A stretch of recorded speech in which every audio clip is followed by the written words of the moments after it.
Parliament Baringo North. Give him a clap.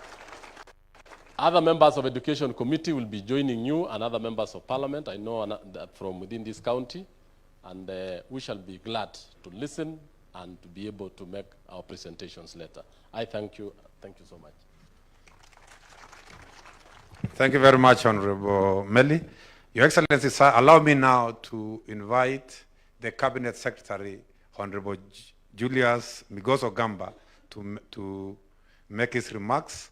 Let us put our hands together to invite Waziri. Karibu sana, Waziri. Thank you, Professor. Your Excellency, the President of the Republic of Kenya and Commander-in-Chief of the Defense Forces, Dr. William Samoei Ruto, honorable members of Parliament here present, PSS present, my colleagues, ladies and gentlemen, good morning. Your Excellency, allow me to begin by thanking you most sincerely for finding time from your busy schedule to grace this opening ceremony of the second National Education Conference. This conference is a follow-up of the first national conference that we held last year. It brings together key stakeholders in the education sector, including the ministry and state agencies, teacher unions and teacher associations, education administrators and regulators, institutional sponsors, development partners, universities, TVET institutions, professional associations, learners, and the faith-based organizations spanning the entire education continuum from pre-primary to tertiary institutions. This forum, Your Excellency, will review the progress that we made, especially in the rollout of the competency-based education, whose first cohort is now successfully settled in grade 10. It will also examine the many transformative reforms that we are implementing to ensure that our education system remains fit for purpose. This meeting will discuss authentically about what we are doing in the sector with a view to ensuring that we get the solutions that we require. Your Excellency, the theme of this conference, driving effective education reforms through leadership and accountability, is particularly timely as we undertake extensive reforms across the education sector. As stakeholders, we have agreed to work collaboratively, identifying changes that arise in our sector.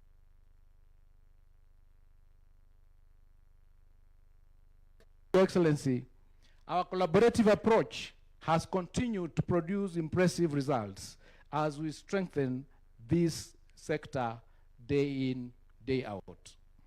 In the basic education subsector, Your Excellency, your administration has employed over 100,000 teachers, with a further 16,000 expected to be recruited in the financial year 2026-2027. Additionally, 23,000 classrooms have been constructed.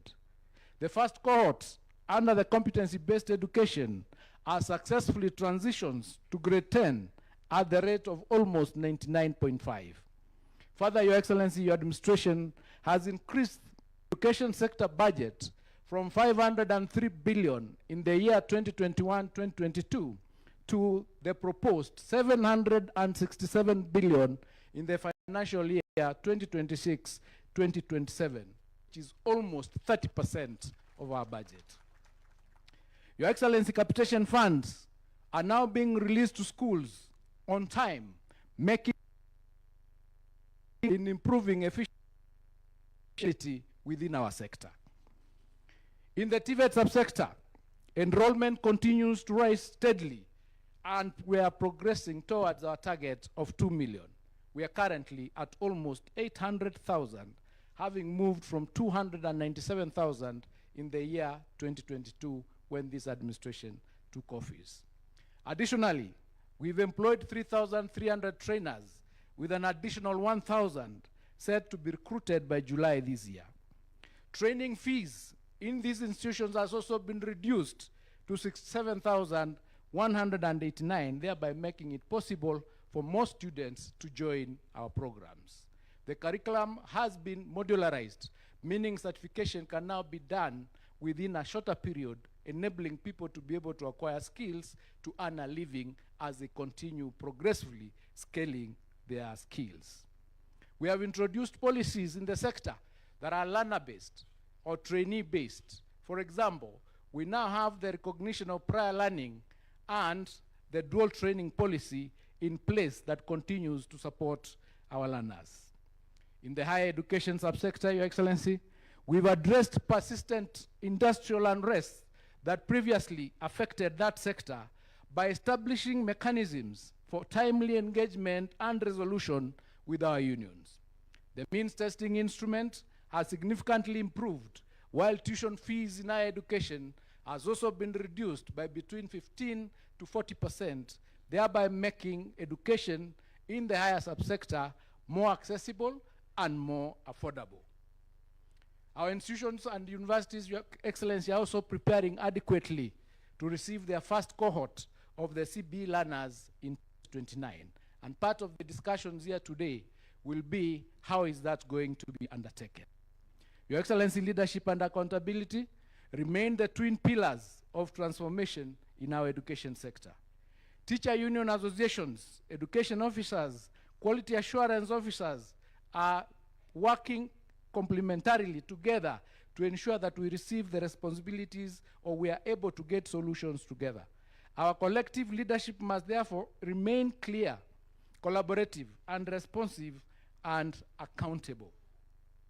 To all delegates here present, I urge you to engage openly and honestly.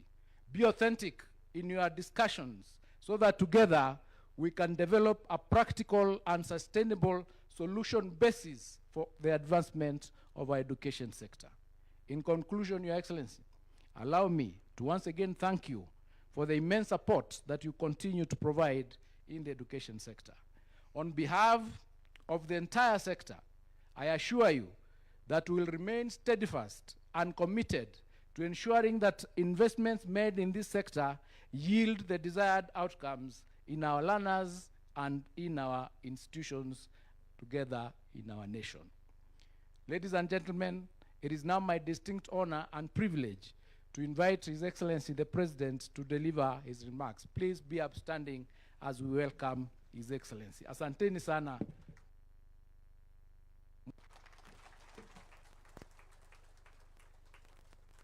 Thank you. Thank you very much, Waziri.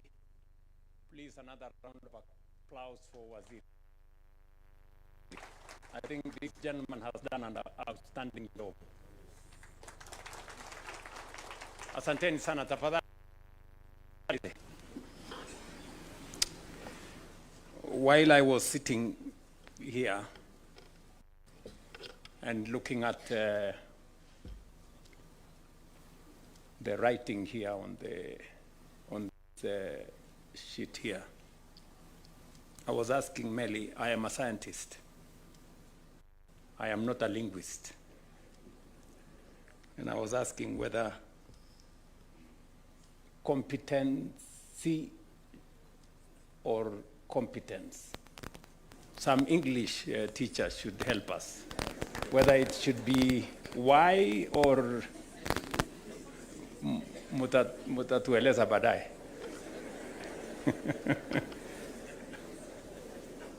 Distinguished guests, ladies and gentlemen, the conversation at this second National Education Conference is of such profound significance to the future of our country that it demands our full, collective, and undivided attention. This is because we are meeting at a profound moment in our country's development journey. As an administration, we are implementing the bottom-up economic transformation agenda with a clear focus on expanding opportunity, strengthening productivity, and ensuring that no Kenyan is left behind.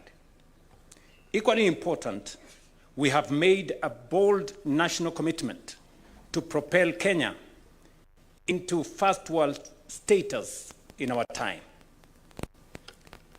Global experience informs us that countries that have fulfilled their development ambitions, from Japan to Germany and South Korea to China, Singapore to Israel, did not treat education merely as a social good, but as a national mission and a strategic national assignment.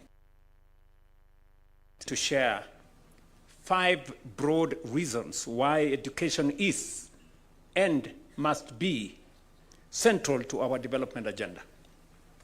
First, education develops human capital by equipping citizens with literacy, numeracy, technical expertise, managerial competence, and problem-solving ability, raising national productivity and improving incomes. Second, education facilitates industrialization. No country can move from exporting raw materials to building industries in manufacturing, engineering, pharmaceuticals, ICT, agro-processing, or clean energy without a skilled workforce, technicians, scientists, innovators, and many more. Third, education strengthens the capacity of the state. A competent civil service, an effective judiciary, a professional diplomatic corps,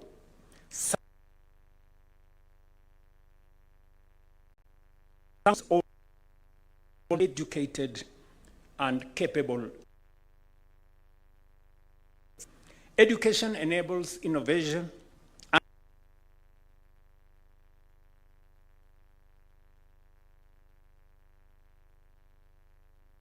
and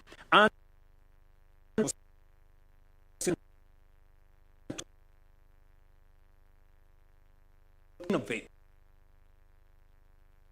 of their own. Education transforms societies. It reduces poverty, improves, lowers maternal and child mortality, expands opportunities for women, strengthens social cohesion, and promotes civic stability. In many ways, ladies and gentlemen, education is the single greatest investment a nation can make in managing its present and shaping its future. Indeed, the United Nations Educational, Scientific, and Cultural Organization that in developing countries, US dollar invested in education up to 50.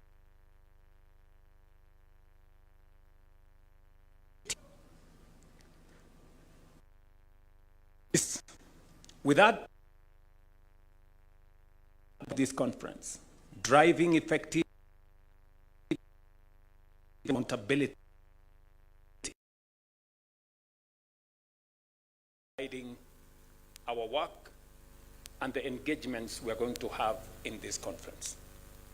It speaks to the responsibility we all share to ensure that education reforms are not only well designed, but also effectively implemented and sustained across all levels and all systems.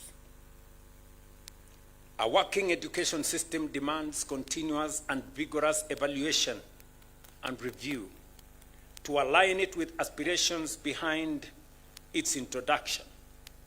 This forum is therefore ideal as it offers an opportunity for candid reflections on the state of our education.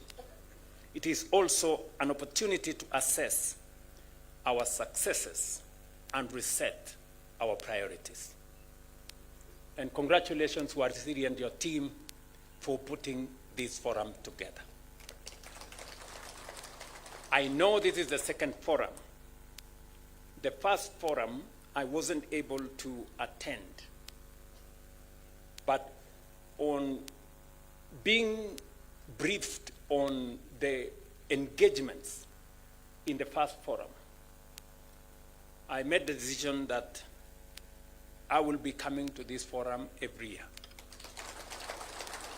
because of the significance and the importance of not just education, but the need for us to collaborate, harness ideas, correct where there are wrongs, and streamline the whole education program because, as I have said, it is the single most important investment any society, community, or nation can invest in. And that is the reason why close to 30% of our national budget is spent on education, not as a cost, but as an investment. It is the reason why we have progressively enhanced the budget in this sector from approximately 500 billion in 2022 to 702 billion in this financial year and 767 billion in the coming financial year. We don't treat the investment and the resources we are putting in education as a cost to us. It is an investment we are making in our present and in our future.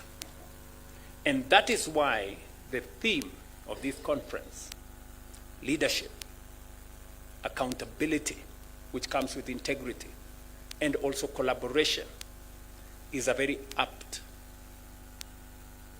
theme that brings us together to realize that reform requires bold leadership because entrenched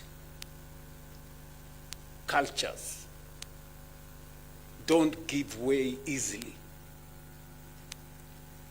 So we have to be courageous and bold to be able to implement the reforms that will align our education with the needs of the present and with the aspirations of the future. Accountability becomes a very central part of delivering on education because the resources we are allocating, the public taxes that we allocate to education, 700 billion shillings is a lot of money. And integrity must be front and center in us delivering on education and making sure that we can account to the Kenyan public on the resources we are spending in education. I have been in this space for a while, both as a member of parliament and subsequently as a minister for higher education. And I know full well how important and how impactful delivery on education can be to not just our learners, but to our society in general. It is the reason why I instructed the Ministry of Education to do a proper audit and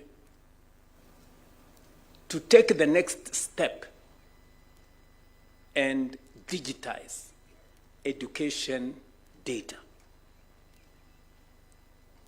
You know, you will be well to know that when we carried out audit and when we decided to verify the numbers of students in primary school, the numbers of students in secondary schools, the numbers of schools themselves, you know, we got to know that there were 87,000 or thereabout ghost students in our secondary schools. Students we were paying capitation for, yet they didn't exist. We had 800,000 pupils in primary school, government paying close to $1.2 billion every year for learners that did not exist. We had schools registered, close to 200 schools that did not exist. We are asking some very difficult questions to some of our head teachers and to some of our leaders in education at the county level. Because accountability, integrity is central to us making sure that all our resources are used properly. You will also want to know that because of this, we are now moving to the next step.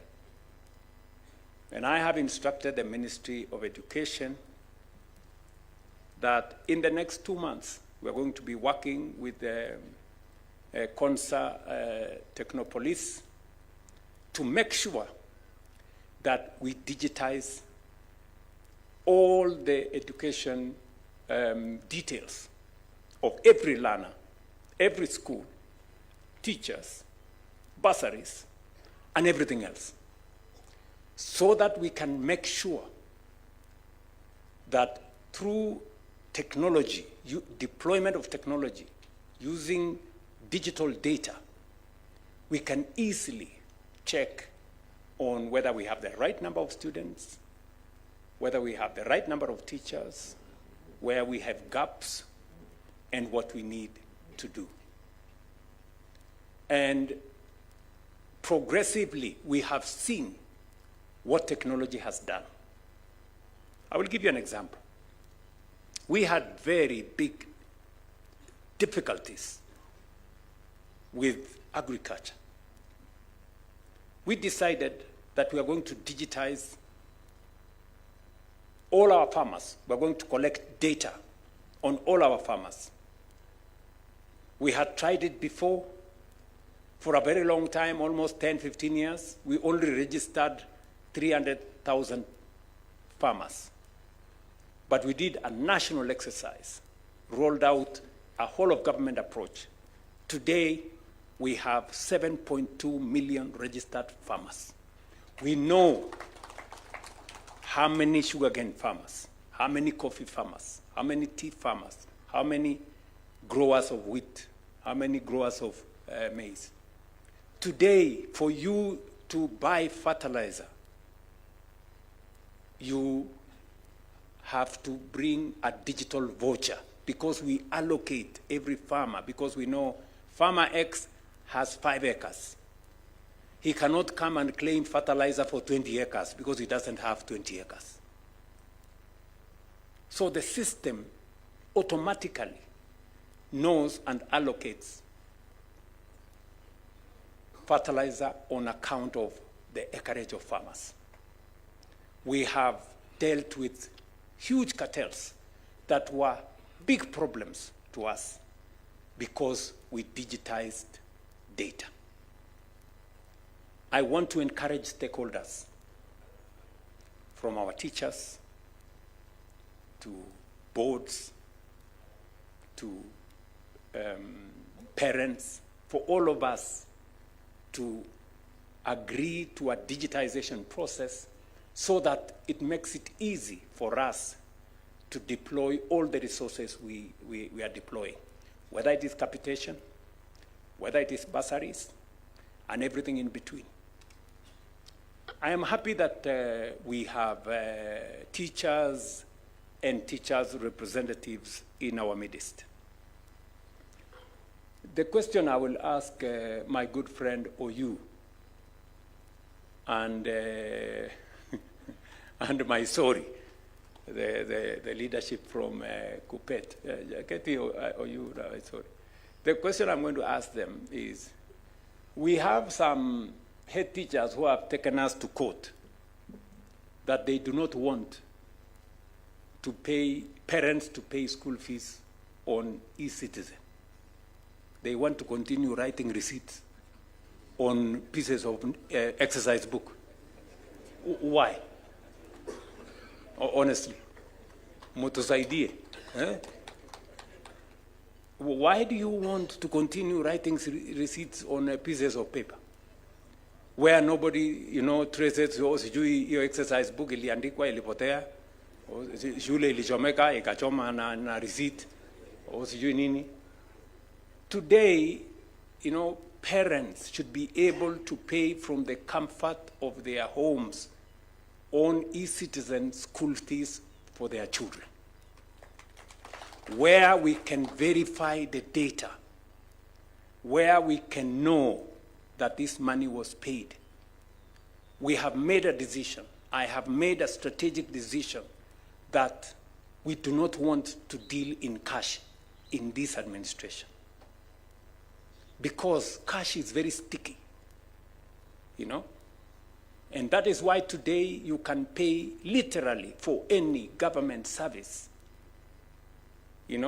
on a digital platform, through M-Pesa, through the bank, so that you have traceability and we can have visibility as government that so much money has been paid. So mutatusaidia Bwana Uju na Maisori na wadosi, mtuambie hawa watu tuwachane na giza, please.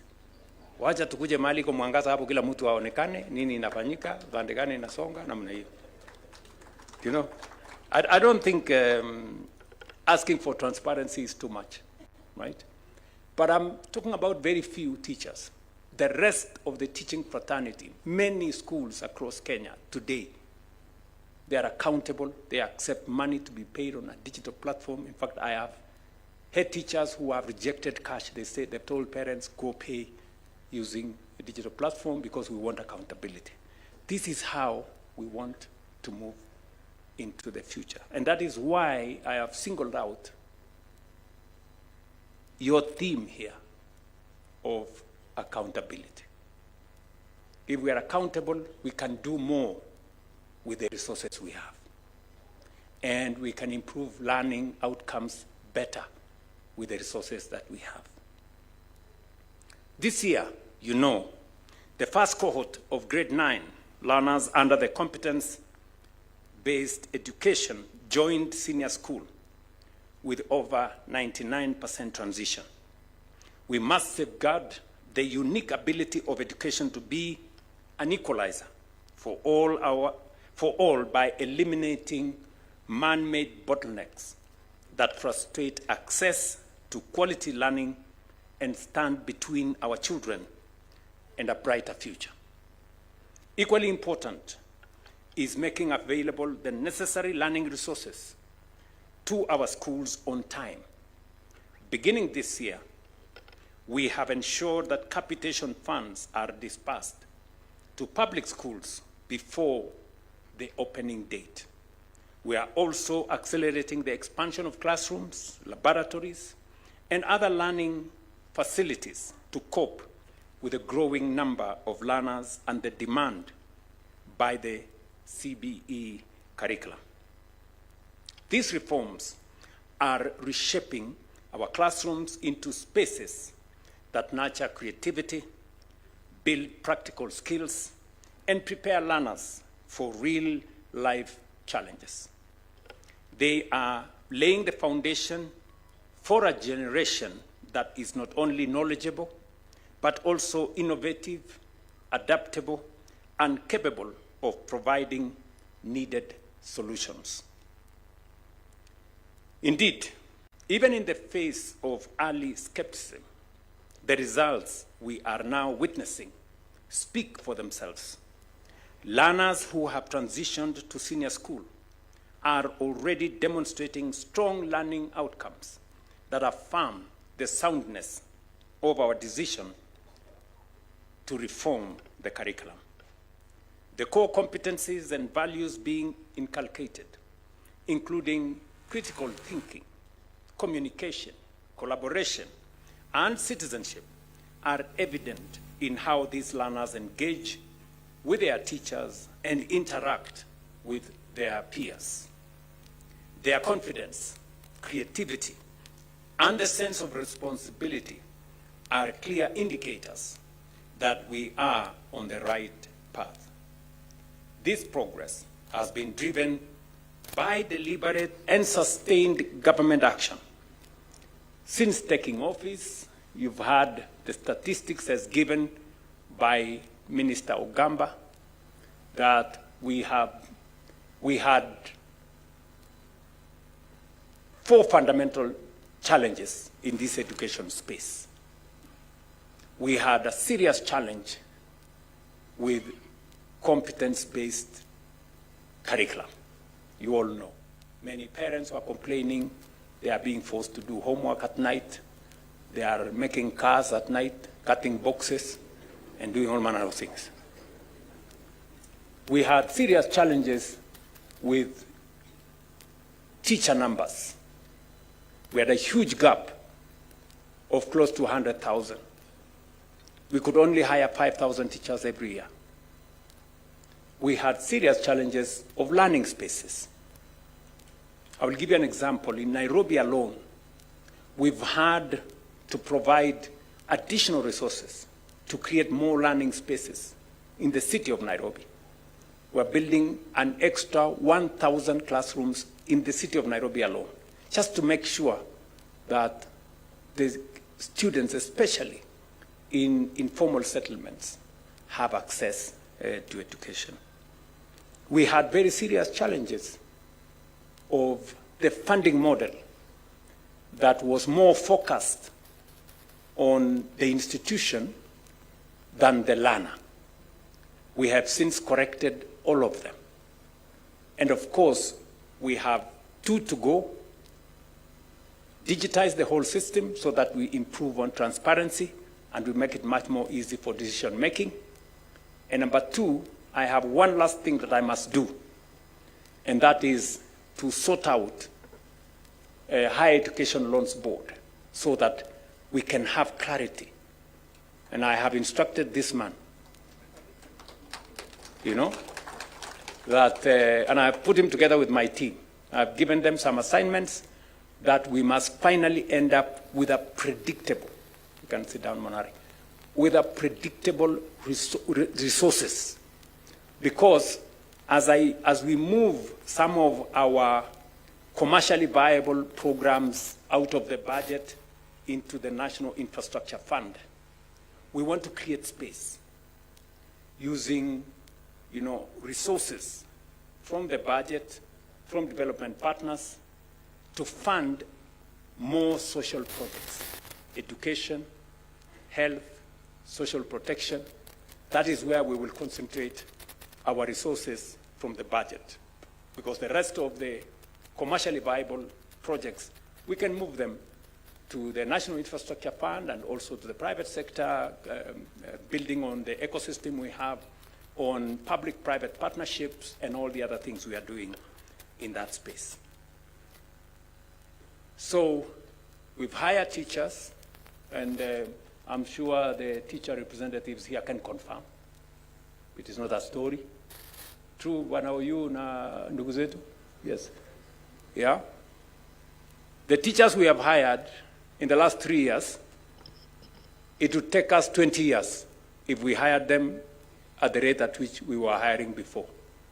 But we made this deliberate because we could see the negative effects our learners and our learning and our education was suffering because of lack of teachers. We built more classrooms, as was said by Waziri, 23,000 and counting. We are building also another 1,600 laboratories across Kenya to make sure that no student, as has happened in the past, gets to a laboratory the day they are doing the exam. How sometimes unfortunate it is. And we have reorganized the funding model so that it is student-centered. Through these investments, we are not merely expanding access to education. We are laying the foundation for a more equitable, competitive, and future-ready nation. At the same time, we have continued to invest in teacher development, expand digital learning infrastructure, and align education pathways with national development priorities. I'm very happy that STEM is now a real, program. And I was very happy that, the STEM students are up to 60, you told me? We are at? We are now at 52%, heading towards 60. And then we will keep improving so that we prepare ourselves for the future. We must be armed with the human capital that will take our country to the next level. At the level of higher education, we have undertaken bold reforms to ensure that access is fair, transparent, and sustainable. The new university funding model has shifted the focus from institutions to students, ensuring that financial support is provided based on need through a structured combination of scholarships, loans, and household contribution. This approach is enabling more young Kenyans to access higher education while safeguarding the long-term sustainability of the sector. Equally important is the transformation of technical and vocational training. We have positioned TVET as a critical central pillar of our economic agenda by expanding institutions, strengthening competence-based training, and deepening collaboration with industry. Through these efforts, we are ensuring that young people acquire relevant skills that lead to employment, entrepreneurship, and productivity, thereby directly contributing to national growth. I did inform Migosi and team at the Ministry of Education that technical education, and I had very serious challenges when I was Minister for Higher Education at some point on getting technical education to come to the center of our education and education outcomes. Because there was a notion built over time that the students who go to Tibet are the students who are not very good. And that was very wrong. And that is why we have changed the perception. I am very happy that today learners choose where to go on the basis of where they see themselves into the future. And as a result, we have increased the numbers. In 2002, we had close to 300,000 students in our TVET. Today, we are at 800. Our target is to get to 2 million. I know there is a small problem somewhere which I'm sorting on matters to do with the resources available to teach those students. I have since discussed with the PS in that department and the Waziri, and we're going to sort it out. Because we had two challenges. We want to make sure that it is affordable. That is why we worked with the Tibet institutions to reduce the fees from close to 100,000 to 67,000. And we have also modularized so that certification becomes more frequent. And you can get in and go out as you get more skills. So that is now working very well with a bit of challenges, but we are sorting it out because we want to make sure that we have more people equipped with technical skills. We've run into some headwinds, for example. with our housing program. You know, we need more plumbers, we need more electricians, we need more people who understand masonry, and we've had to resort to people who have learned on the job. And that is why we have also expanded the certification through recognition of prior learning, so that people who have learned the skill, who have the skill, they have a shorter runway in making sure that they get certification. The success of these reforms depend on the strength of our leadership, the integrity of our systems, and the effectiveness of our collaboration. Leadership must be exercised at every level of our education system with a clear focus on delivery and on results. Accountability must guide the utilization of resources and the implementation of programs, ensuring that every investment translates into improved learning outcomes. Collaboration must bring together government, educators, communities, and partners in a shared effort to transform education. And that is why this forum is very significant and very consequential. It brings all of us together so that we can listen to one another, sample the ideas that we have, improve on what is not working, change what is not working, improve on what is working, and tap into better ideas on how to take this forward. We all agree that this is a space that is evolving because society is evolving. There were courses that were not part of us a few years ago that now must be central to how we move forward. And therefore, we cannot afford to stay static when the needs of society, when the needs of industry are changing. That's why this collaboration, the coming together of stakeholders, sponsors of schools, whether religious organizations or private sector organizations, the public schools, and everybody in between must be part of this conversation. And we must admit that we allow ourselves for a good idea to give way to a better one so that we can improve the space around learning in our society. I have also stated that as we go forward, we are going to put more resources in science, research, innovation, and technology. Because I strongly believe that no society can grow or develop beyond its capacity to think. You know?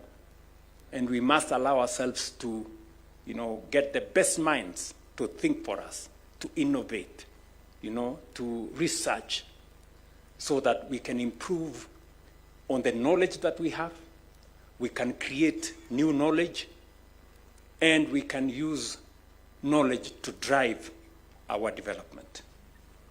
This conference, therefore, ladies and gentlemen, provides an important opportunity to consolidate the progress we have made, align our efforts, and strengthen the implementation of reforms across the country.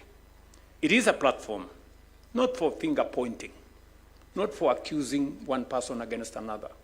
It is a forum for us to think together and to work together. The common good of education is at the center of this. It is a platform to generate solutions, share experiences, and reaffirm our collective commitment to delivering an education system that works for every learner and for our nation. I am truly proud to be part of this conversation here in Naivasha. Asante sana. I thank you, and I look forward to some more engagement as we go forward. Asante sana.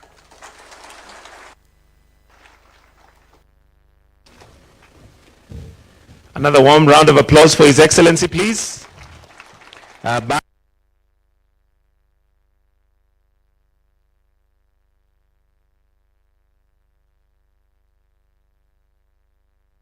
And deep dive and unpack leadership, accountability, and collaboration in the education sector.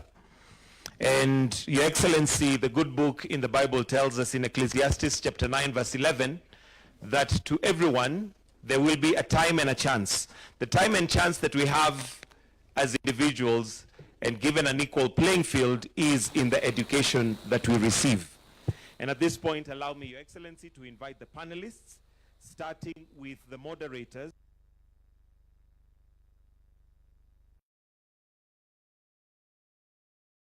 Come and take their positions in the most outer seats that we have, followed by Reverend John Gatto, who is representing the religious sector. And we know that we do have quite a number of religious organizations that have stake in the education sector. Let's have NAT Secretary General Collins Oyu will also come on stage, followed by the CS Education.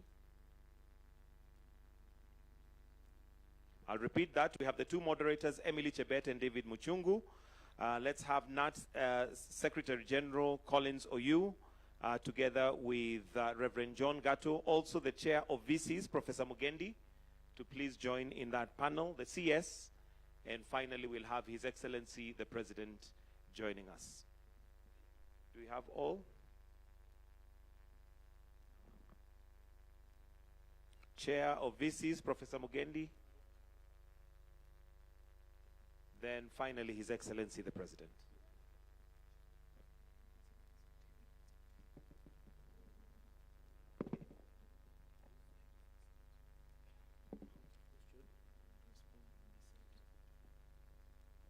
And with the panel constituted, His Excellency, the President. We can give a clap as we welcome the panel. And I'll now hand over to the two moderators. Between Emily and David, you'll take the floor once we are seated.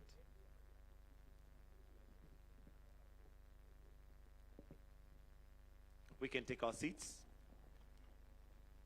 Over to you. Your Excellency, the President of the Republic of Kenya, and all protocols observed. Good afternoon. It's already afternoon, right? Yeah, so thank you so much for this opportunity, and we welcome you to this very interactive session where we want to go deep and understand what really is happening in our education sector. So just to go straight into it, first of all, we want to understand why this is important to the government, and I would want to start with the Excellency, the President. But I think for us to actually get to it, everybody else, why are we here today? So that we can get into it, and then a few rounds of questions from myself and my fellow panelists to go ahead. So, Mr. President, it is 10 years into the competency-based education. You said competence-based, but I also agree that competency with a hyphen is correct. I am not also a linguistic, but that could be correct. It is 10 years into it. What is the government really can say is proud of 10 years into it? Is that question to me? Yes. Great. Now, let me say this. Having been Minister for Higher Education at some point in my career, it was not lost on me how central education was to the development of a nation, and how education could influence all the other sectors of society. Why are we here? We are here because education is the single most important investment any society or nation can roll out. It's the single most important investment. The development of our human capital is the single most important to a nation. From the position I sit in as president, if there is one very important thing is to have an educated, informed society. Number two, we are investing close to 700 billion, 28% of our budget. If education was not important, we wouldn't be investing that amount of money. And number three, we have close to, how many million learners, Waziri? 11 million learners, our children, in this space. And therefore, the coming together of these stakeholders, sponsors of schools, managers of schools, education leaders, government, to bring together our ideas, as I said, to refine what is working, to change what is not working, to improve, and to uptake new ideas is a very central part of the development of education. We've had instances where people take to podia in political rallies, in church meetings, in funerals, in weddings, to say all manner of things about education. This forum here gives us an opportunity not to talk at each other, but to talk together, to talk to each other and find solutions on how we go forward together. So that is why I think this forum is very important and significant. And let me just jump in before you put down your microphone, Your Excellency, is that the reason I'm asking why we are here is because there's a feeling that sometimes government is speaking to itself. Because the reality sometimes in the ground, let's talk about transition of grade 10 learners. You just talk about 99 point something %. But when you look at it, until yesterday, we can still see some learners who are still stuck at home. So do we have mechanisms where the government is actually getting the real data, say from the village elder to the sub-county director, and everybody else, so that we cannot be sitting and maybe just talking to ourselves in this room? Precisely the point. That's why we have this meeting. We want to know from the stakeholders here. If, for example, we say we have hired 100,000 teachers, can OU here and the good people from Kopet, can they confirm that is the case? When we say that we have built learning spaces, is that the case? When we say that we have changed the university funding model, is that the case? Do we need Professor Mugendi and team?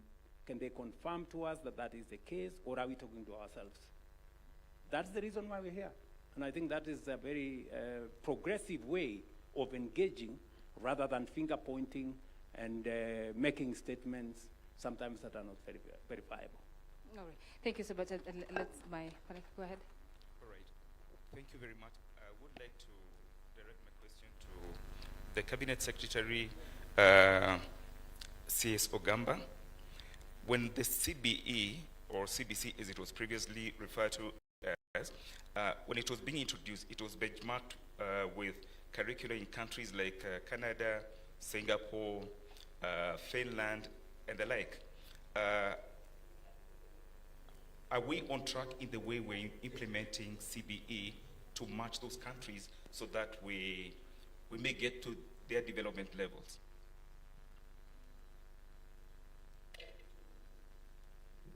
Thank you for that question. You know, the reason why introduced is because in the old model of the 844, the emphasis was on passing exams, that the job or the paper that you do in one day determines on whether you will proceed to the next level or you won't. That meant, for example, that if a student was unwell in that particular day and he didn't do well in that paper, his grades came down and he's not able to move to the next stage.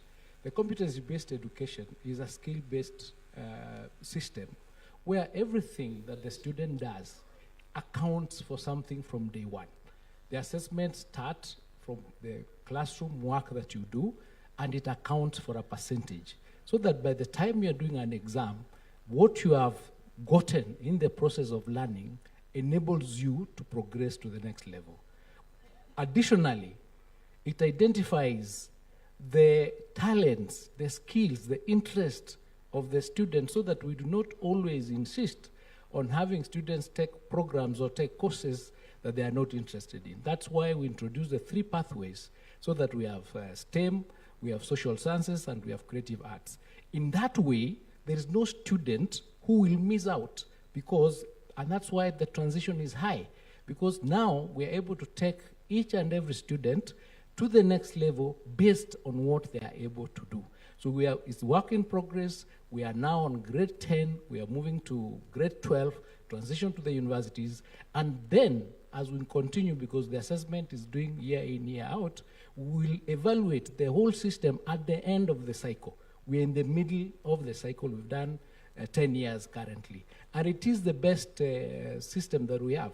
And the best way to determine that, I encourage you, get out there, talk to the students who are learning in this program, the grade 10 students, the grade 9 students, and you will see a distinct difference between them and the ones who have been doing the 844, where they concentrate too much on just an exam. But that's not to mean that the team that is in Form 3 and Form 4 currently has been left out. We're also working to ensure that we take care of them so that we leave no child behind. So it is a system that we encourage us as stakeholders here to participate. Where you find that there's something that needs to be changed, we'll do that. We are doing now competency-based center of excellence in all our 47 counties, so that schools can have a place to go to, the student can go up to have a place to go to be trained, the teachers have a training, the master is doing training for them, TSC is doing. So we are doing something in this space. What we are asking ourselves as stakeholders in education is that let us pool our intellectual resources together, because in that pool we'll get the resolutions. That's why we've been able to amend the subjects. That's why in the first National Education Forum,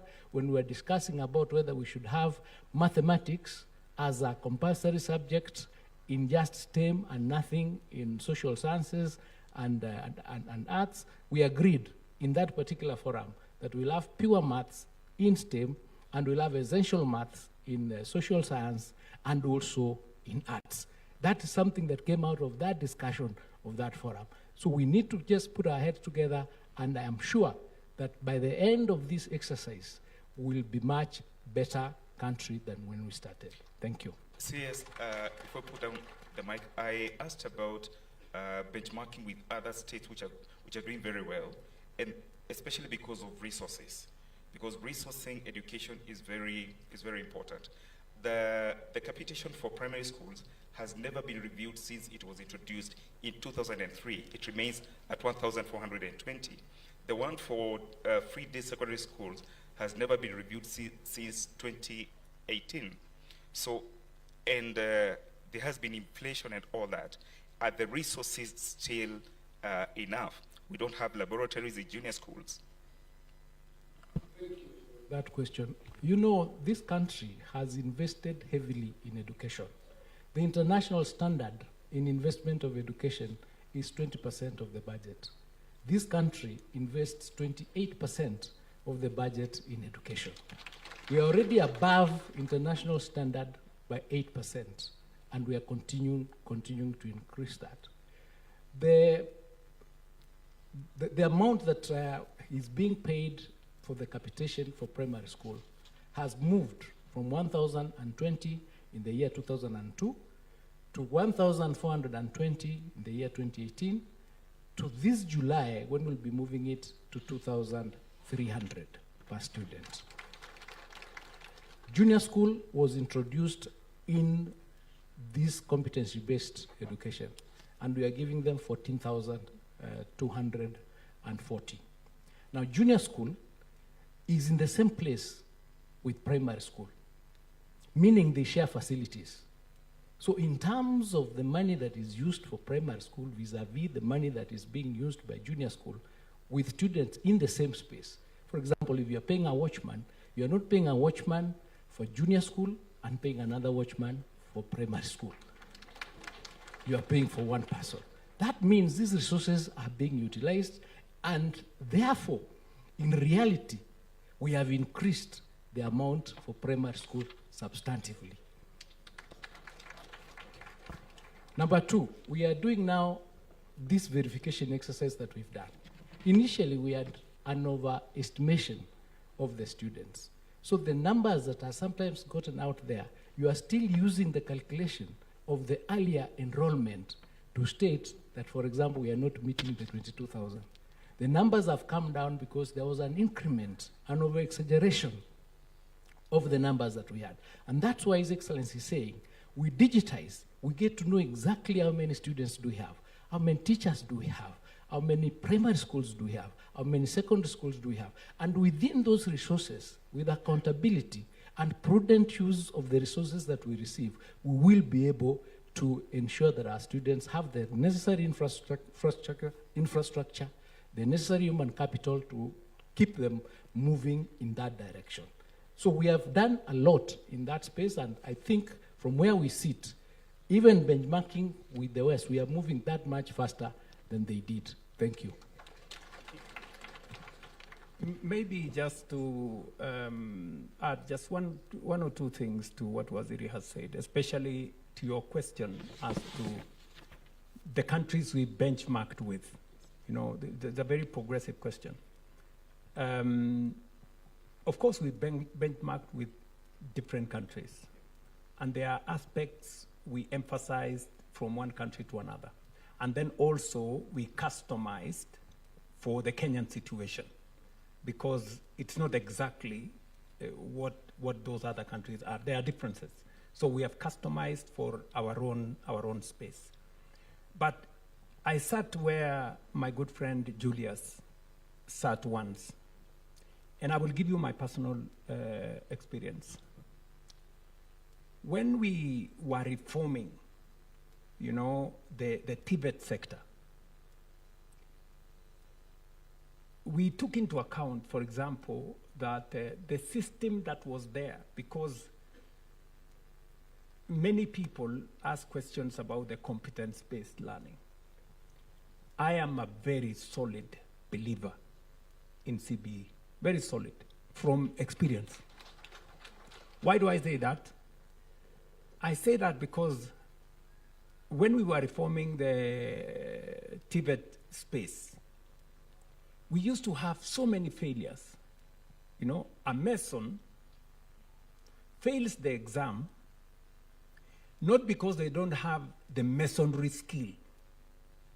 It is because they failed English. So we asked ourselves, why are you forcing this mason to pass English when his skill is masonry, you know?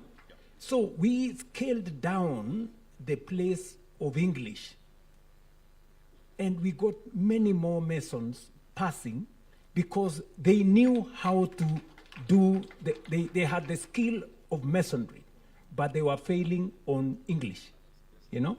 So that is how we managed to reform that space. Let me give you another example.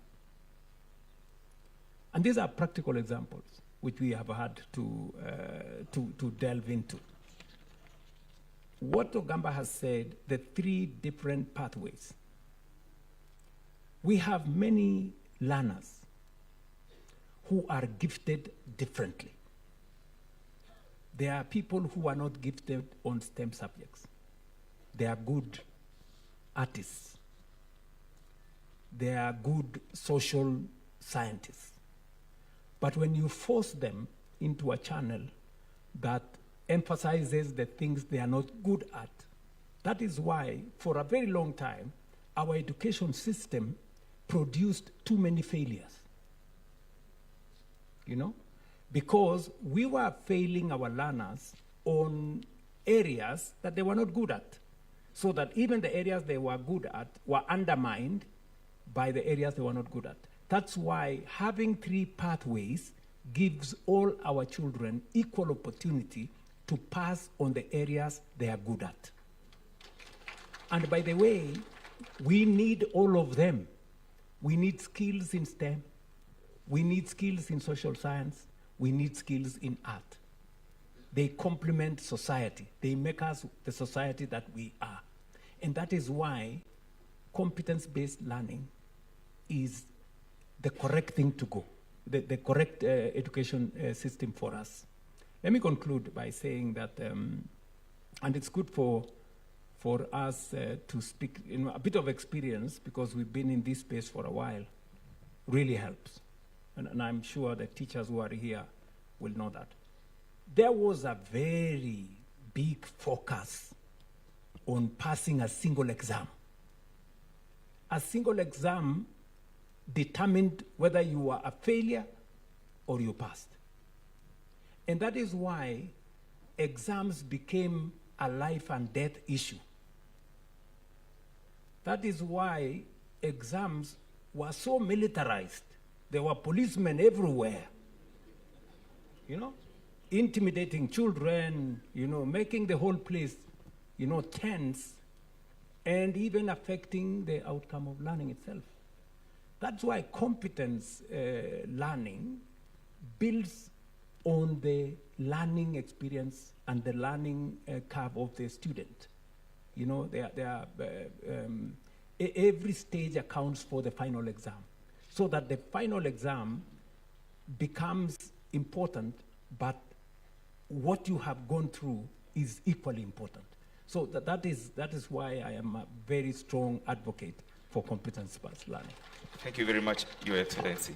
And since we're talking accountability and leadership here, and you've revealed that that audit you ordered revealed so many ghost students and ghost schools, when are people going to court? It's our money. What are you doing about it? Thank you very much. So what happened is, once we got that verified exercise out, we took action against our field officers in those sub-counties which are the largest number of the exaggerated enumerated numbers, and we gave them show cause letters, because we have to follow due process under the human resource manuals, which requires us to complete that exercise within 6 months. That is already ongoing. We also sent that report to TSC, and they're also taking action against the particular teachers, again, through the process of disciplinary processes, who were the heads of those institutions that were affected. Over and above that, we invited the DCI, and officers are now in our offices, undertaking and scrutinizing those processes to find out who it is or who is involved in any sort of malpractice or fraud in our institutions. The reason is really simple. We are giving you capitation. Capitation doesn't come to your phone. It goes to the bank. So there's somebody who goes to the bank, signs for that money. If it's a ghost school, they now go to the bank, find out who signed for that particular bank account, and they are doing the investigation. The process is going on, but we've stopped the leakage as the first step, what we have done. So we are no longer releasing capitation to institutions or ghost students that exist. But the process is ongoing, and you see, you cannot correct a wrong with another wrong. This is a country of laws. Once you accuse somebody, you collect the evidence, you process. What we did ourselves is to verify and hand over the report to the investigative agencies who have the capacity to undertake that exercise. And we do not want to condemn anybody unheard. The relevant culprits will be called, they will write down statements, and then they'll be taken to court. But believe you me, they are going to go to court, and we are going to recover those resources using the asset recovery system, because they are there, they are known. Maybe where my colleague left, Bwana Waziri, you talked about the laws and the processes. You have been talking about the school fees and no extra charges, but we have seen schools charging school fees. It remains pronouncements and parents are still paying. So what is being done? And what are these channels that actually a parent can use either not to pay that fee because it is illegal, or the actions taken against those principals? And also the question would, maybe the important thing to clarify is that, is it that the principals find the money that the government is giving too little to use, hence their need to charge extra? Let me start by responding to your last question, where the argument has been that the money is not enough. For example, in boarding schools, we charge the circular, the government-approved fee is 53,000. Now, 53,000 is for boarding facilities, food, and other things. Government is paying for infrastructure. Government is paying for the teachers. Government is paying for the books. Government is paying for all these other things. Now, what has happened is that there are people, scrupulous out there, who have introduced budgetary items into the budget of schools that are non-essential, thereby raising the cost of running those institutions. For example, the latest case that we are handling, where school fees was raised from the 53,000 that is allowed to 120,000. But when we looked through, our quality assurance officers did the report, they found several budget lines in the budget that are non-essential, that are not core to what a school should be doing. For instance, 26 million for going to Dubai. 26 million for going to Dubai. 13 million for speeches during prize giving. So 1.3 million for spiritual nourishment. Then you say government is not, the money is not enough. And you know, all I like us to do, because the argument has been that we are not able to implement the policies. That is because our quality assurance officers are not enough, we don't have enough, and by the time they reach, they find maybe something has been done and moved on. But now we are going to the BOMs, the Board of Management, and some of them are here, and we are saying you must interrogate the budget that you are passing. What does it include? Is that something that is essential to learning? So that you do not increase abnormally the cost of running institutions. So that argument of is not enough is far-fetched, because there are many other factors, and of course there are a lot of wastage and things like that. But we are saying now, we are acting. Action has been taken. I know TSC has taken proceedings. Yesterday, the County Education Board was meeting to deal with that case, and it is a warning to each and every school head here. If you are involved in undertaking, increasing the school fees, using those levies that are against the circulars that we've issued, you will face the consequences. There's no question about it. It may take a bit of time, but we are going to get you. You will face the consequences. Number two,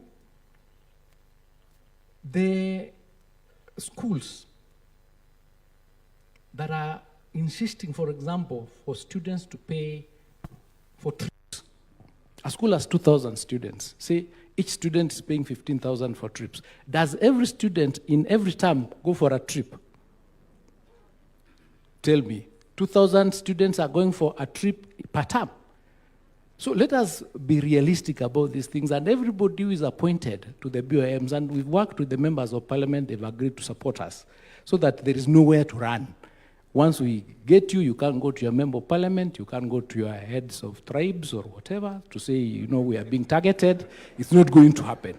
So we are going to deal with you because the regulations are there, and we want the media, before you say this money is not enough, please visit and ask them, let us see the list of what is being supported, so that you help us, because we are all stakeholders.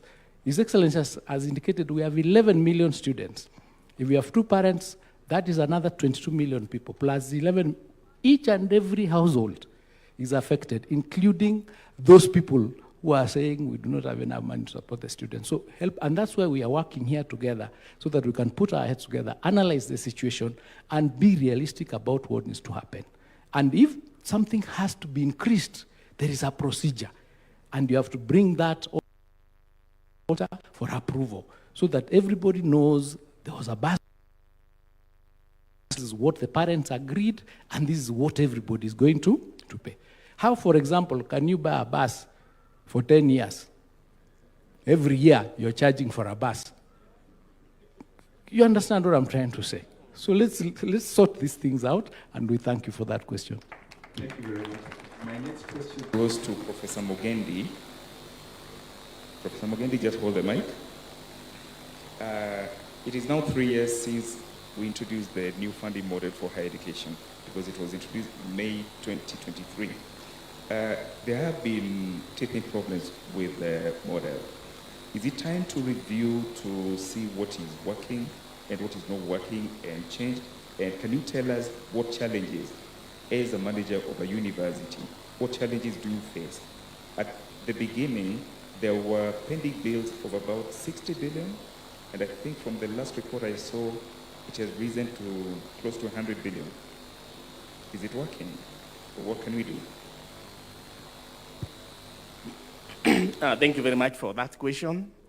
Yes, I want to confirm that it's now 3 years since we changed university funding, and we introduced what we call the student-centered funding model, where money follows students.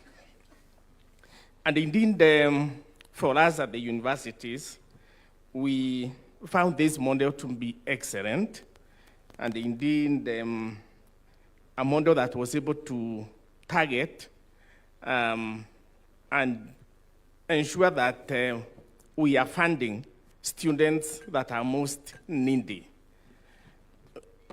Before that, the way the government was funding universities was an open blanket, whereby everybody was being funded at the same level, even students who did not need really to be funded. But this model is able to identify the most needy students through the MTI, or the mean testing instrument, so that then funding is targeted such that the most needy are the ones that are supported the most. And I want to say, when we introduced this model in July of 2023, 2023-2024 was an excellent year, because all the students were funded fully. The household component that the student was supposed to pay, that went to the household. There was a bit of an issue there, but by and large, what each household was supposed to pay, they paid. Then the scholarships, that was a government component. Again, that was paid very well through the university funding board. And then help, the loans that then came for those respective students. And that happened. And I want to confirm that either two, yes, we and that accumulated accumulated bills that were owned by the university to the universities, amounting to about 8 billion or thereabout. And indeed, by June of 2023, we and 23 of our 38 universities then being technically insolvent. But when we introduced this model in 2023, by 2024 in June, 13 universities had come out of that insolvency, and we were doing very well. So we were only left with 10 universities that were technically insolvent, 10, and the hope was that in the coming 2 or so years then, we'll be able to get even those that were in that ICU, so to speak, out of it. So I would want to say that the model is working, It's only that we need to look at then how we are funding this going forward. But to us, it's a very excellent model. And we want, as Vice Chancellors, we want to thank the government for really supporting us in this area. And moving forward, we will make it better. Indeed, we are doing that. We have a committee that is continually working to ensure that the model is refined and working as it's supposed to. Thank you very much. Thank you very much. And I would like, maybe as a follow-up to that, Your Excellency, because it's still about funding higher education. Currently, HELB has a funding gap because it was allocated 41 billion against a requirement of 74 billion. And then the scholarship component requires 29 billion, but was allocated 17 billion. So we have a gap, meaning that there are students who are not funded, or the money is spread across, so the students are not getting adequate funding. What are you going to do about this, sir? Thank you very much. I think just to give the broad view of where this was. In 2022-23, the total money that went to universities was about 45 billion. We have since increased that amount to 82 billion in the last budget, almost doubled the money going to universities. And it was because of what Professor Mugendi has said. We have since changed the model so that parents who can afford, in fact, there are parents who are asking, why are you giving me a scholarship? Or why are you giving me a loan? I want to pay for my child. And about 18,000 parents paid. They didn't, because we changed the model so that every student has to apply. In the past, the scholarships and loans were given without anybody applying. We just decided to give to every student. And that is why we were spreading resources across too many students, and therefore, that's how universities ended up in trouble. So there are parents now who don't see the value of applying. They want to pay for their, and that is how resources have also increased in the universities. Number two, there were, as Professor Mugendi has said, 23 universities that were technically insolvent. They couldn't pay lecturers, they couldn't pay suppliers, they couldn't pay statutory payments, NHIF, NSSF, and all that.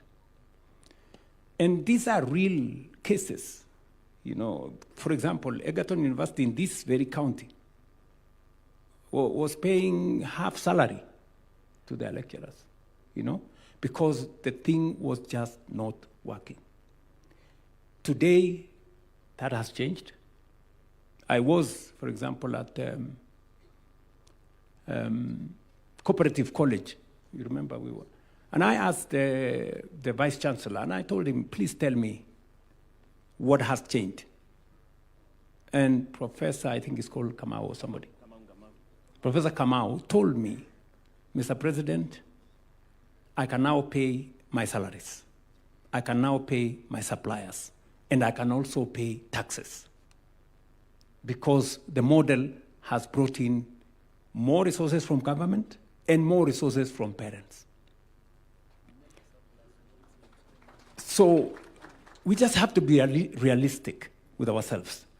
The parents who can afford to pay, we give them a chance to pay. The parents who cannot afford to pay, we assess them. That's why the means testing instrument, so that the parents who need more scholarship, we give them more scholarship. The kids who need more loan, we give them more loan. But I agree with you that we haven't quite solved the problem. The gap still exists. And that is why you heard me say earlier that because there still exists a gap, we've solved half the problem. In fact, the model is not what we did in 2023. We have since reviewed it in 2024. We have reviewed it in 2025.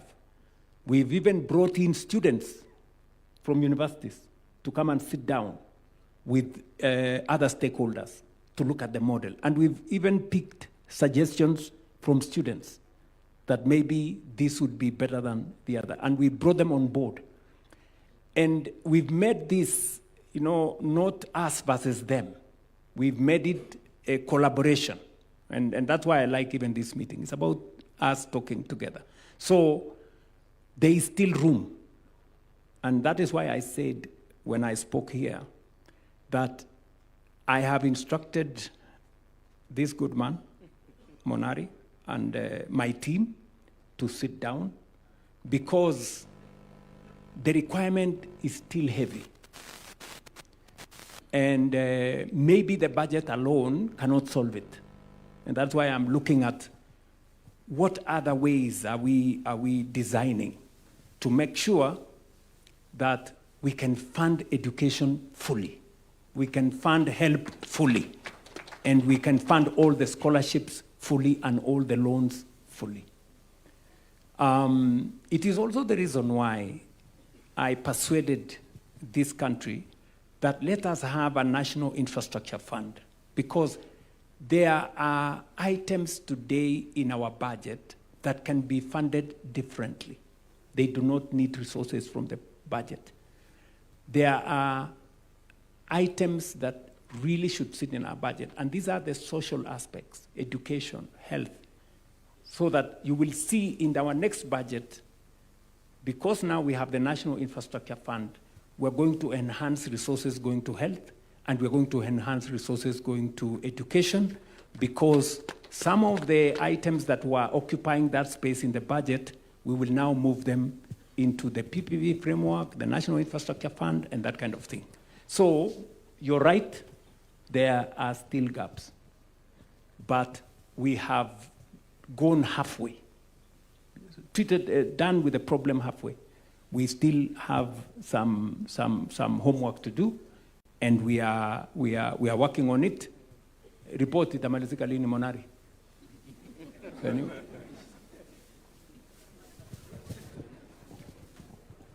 Your Excellency, we have already concluded the report, and we are working with your team, and I believe that by next week we'll present it to you for implementation in the next financial year.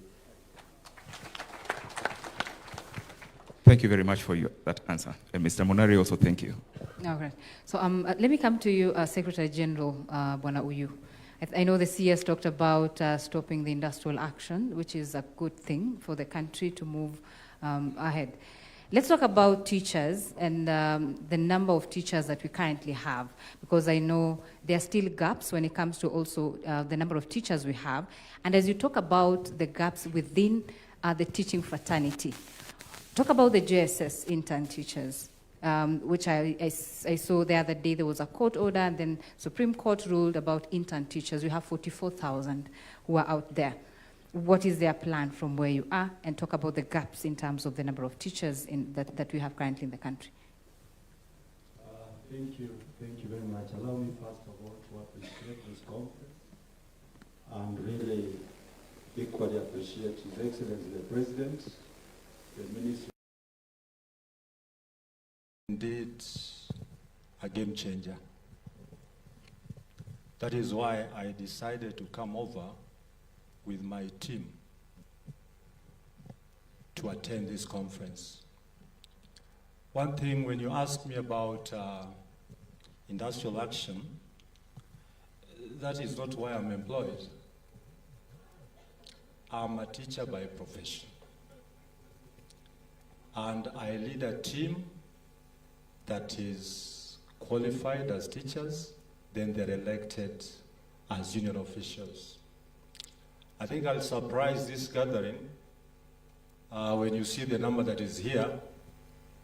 Secretaries of branches, 110 across the Republic. My National Executive Council and National Steering. Before I answer that question, can you be upstanding so that the team, they're all there. So thank you. Now, the issue of employment of teachers and maybe staffing in this country, His Excellency did explain, and I want to repeat. The Education Charter, Kenya Kwanza, emphasized in this sector employment of more teachers. And we are proud to announce here, and I would really, stop any other person who says that the government is speaking to itself. I want to speak on behalf of the government because these are our teachers. We have over 100,000 teachers employed between 2022 to date. That's a big plus. And we cannot hide, Your Excellency. I'll also ask Your Excellency, with due respect and honor, let us talk about this as representatives of teachers.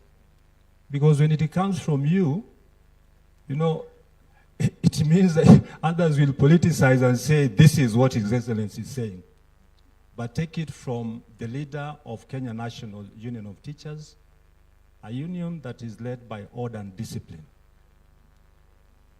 We have over 100,000 teachers employed as we speak now. Thank you, Your Excellency.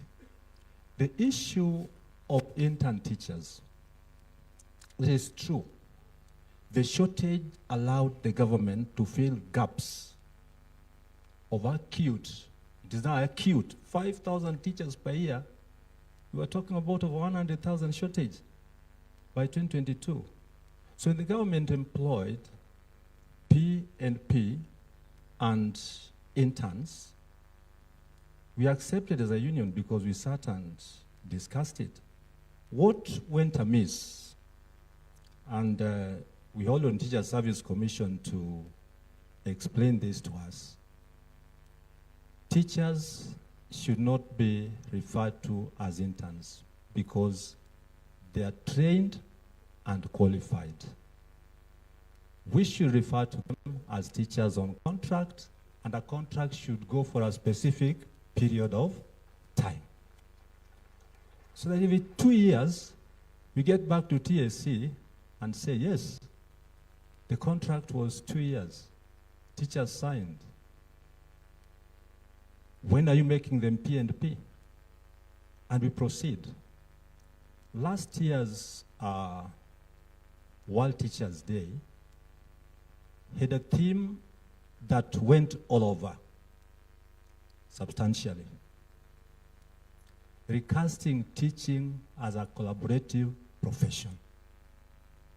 So on issues that we raise, we need not make a lot of noise, but sit with the employer and have this issue solved.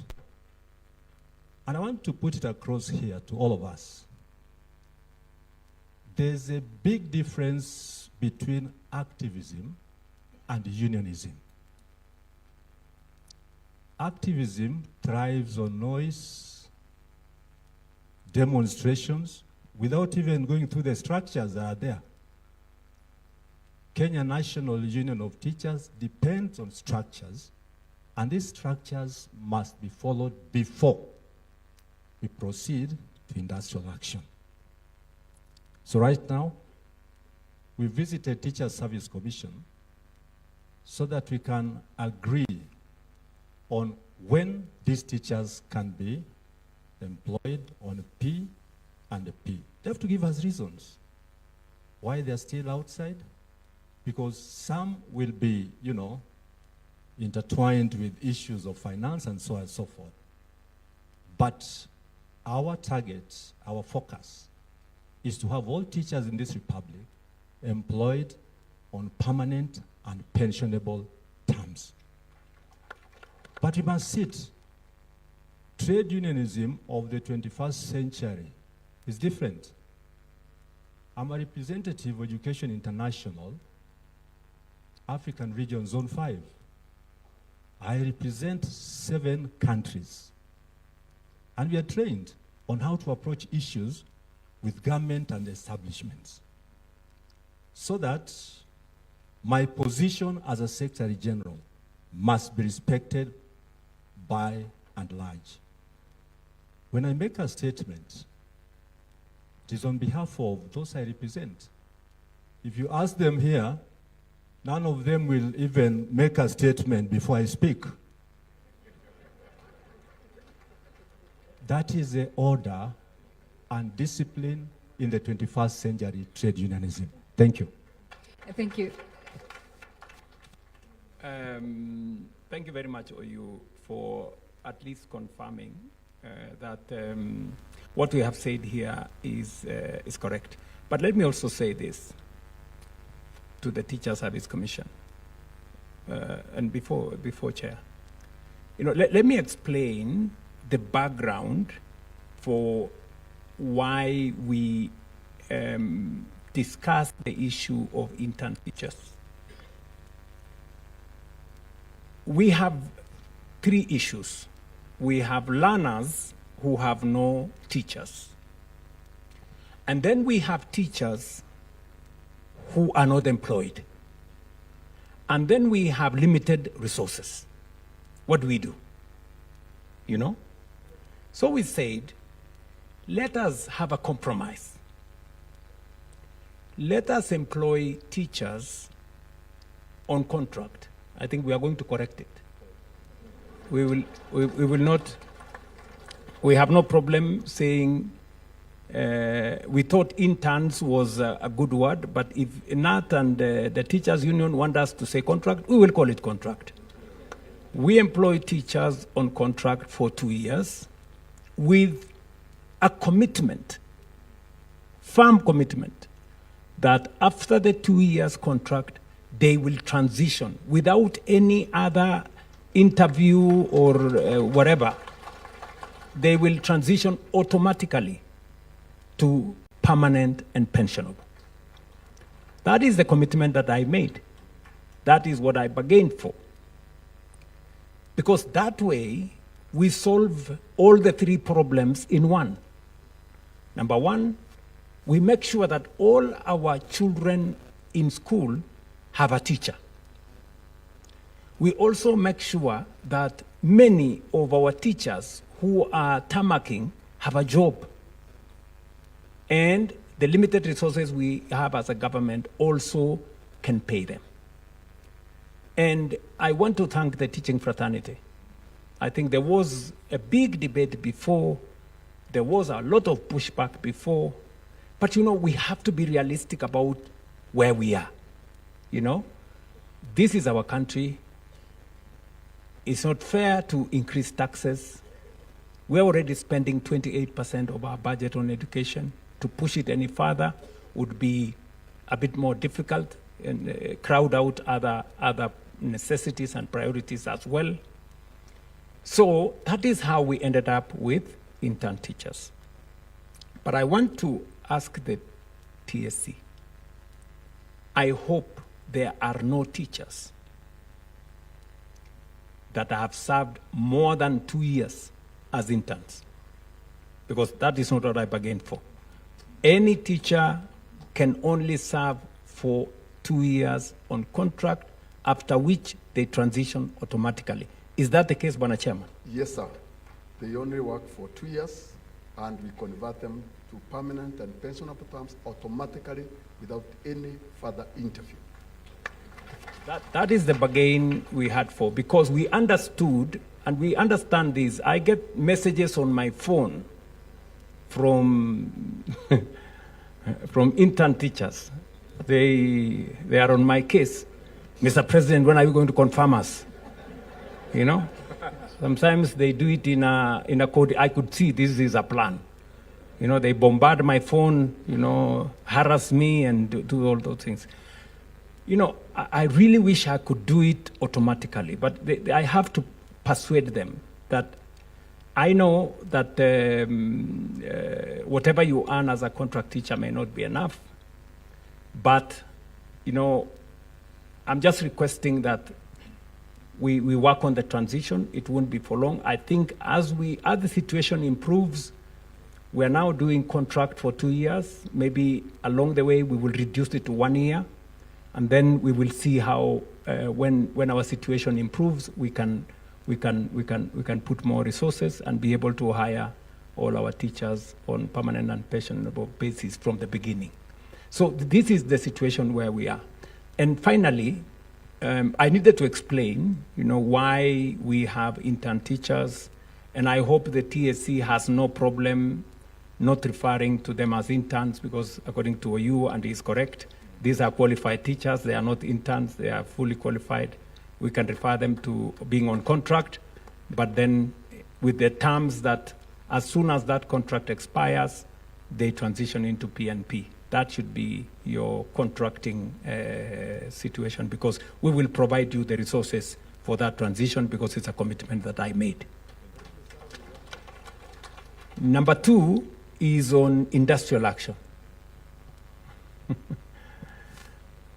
Jebet, wacha uchochezi, please. Because, this space has been filled with, maandamanos, people with sufurias on their heads, and all manner of things. And sometimes, teachers, they don't do it out of the fact that they like to do it, because they are also parents. No parent wants to go roaming in the streets with sufurias, because you have all children. We all have children. But they do it, of course, as a last resort.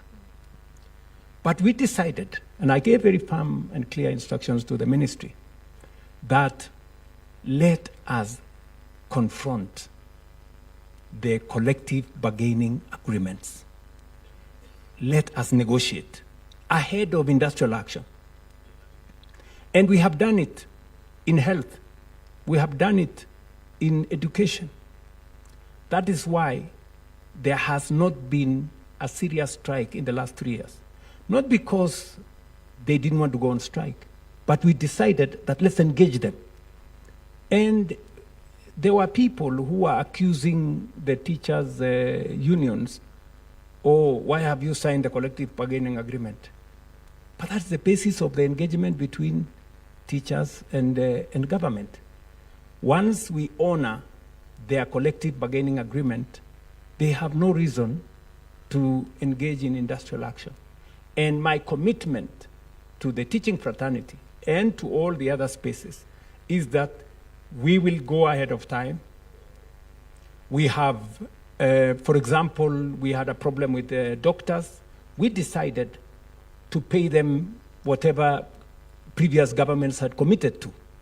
I didn't say it's not my place to do it. We decided to pay whatever it was. I'm sure we spent close to 3.7 billion shillings to pay what was the backlog. And the teacher unions were also very understanding. They allowed us to pay it in phases and that kind of thing. So I really want to persuade us that instead of confrontation, in a meeting like this, we can find greater collaboration. And we can find greater understanding. And that way, we don't make the business of teaching difficult, we don't affect our learners, and we don't put teachers also at a point where they have to go to the streets instead of being in classrooms. So I think this is what I just wanted to say. Thank you, Excellency. I started by saying it's a good thing for all of us. Thank you so much for that. And let me just bring in Reverend Gat. And you're representing chaplains in our institutions, which we know that they play a critical role in bringing up our children in schools. Maybe just talk about the issues also that you raised earlier on the chaplainship in our institutions and a token, as you call it. And I want to say that I represent both the chaplains. The chaplains are coming from the sponsors, the religious sponsors across board, across all the faiths. They come in to support our education delivery. We have been in the education sector. We have invested a lot, even in infrastructure in the past. And we continue to be ready to continue investing, especially in supporting moral and spiritual formation, which is one of the goals of our education. And we have hundreds and I think now in thousands of chaplains in many schools across the country. And the education policy talks about these chaplains should be supplied to the schools at the expense of the sponsor. I think it's only in basic education specifically where the government is not allowed by law to support chaplains.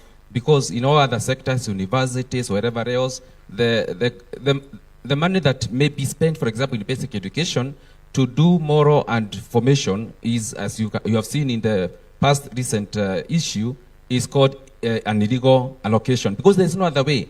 Because the Act says the government shouldn't pay. So as chaplains, we've been talking about this, and we are ready to continue collaborating, and we do, not only in terms of the government paying, but also having a conversation, because I believe it is, as a sponsor, the sponsors can do something, but also that collaboration should be allowed by law. We continue to be happy with the competence-based education. As chaplains, we had a meeting recently, and we evaluated the situation. When people get stressed, when people don't have jobs, when people have failed exams, they come to us for counseling. And when we see a system whereby all are valued and they come out all winners, we are happy for that. And Your Excellency, we are happy for the CBE education, and we are happy for that. And we hope that the teething problems here and there in terms of allocation of resources and so on, labs and so on, will be catered for. But we would want to have a more collaborative approach between the educations, all the stakeholders, and Your Excellency, you mentioned all of them, and you said we should all collaborate, and I hope that that will be, we are going to enhance that. We are ready as sponsors, as religious sponsors, we are ready as chaplains to continue, and I said we have thousands of them in schools, not supported by in any way, but self-sponsoring themselves. The sponsors are sponsoring them, because even schools, they find it very necessary. Every school in this country that has a name has a chaplain. And I believe this is something that we continue conversation around. We have from 2017, for example, been trying to say, what do chaplains do in school? Many of the stakeholders here know we have many chaplains who have been doing work in school, but even principals have not been able to say what they do. In 2017, the Minister of Education came up and said we want to do guidelines on just guiding chaplains what they do. Your Excellency, since that time, nobody wants to finish that process. We've been trying to move, and nobody wants to have it completed. I believe that's a very basic guideline, just to tell the chaplains, now that you are in schools, what are you supposed to do? And we sit down together, the minister and all, and ask ourselves, what are they supposed to do? I would encourage that we be collaborative. The religious sponsors are ready to support the system of education. The task forces that have been there, we have had the religious representation. We have given very good input, including the recent presidential task force. And the government at the higher level has been listening to the religious community and inputting a lot of input. And I believe that we can do more collaboration. And I hope I've answered the question that you asked. Yes, you did. You did.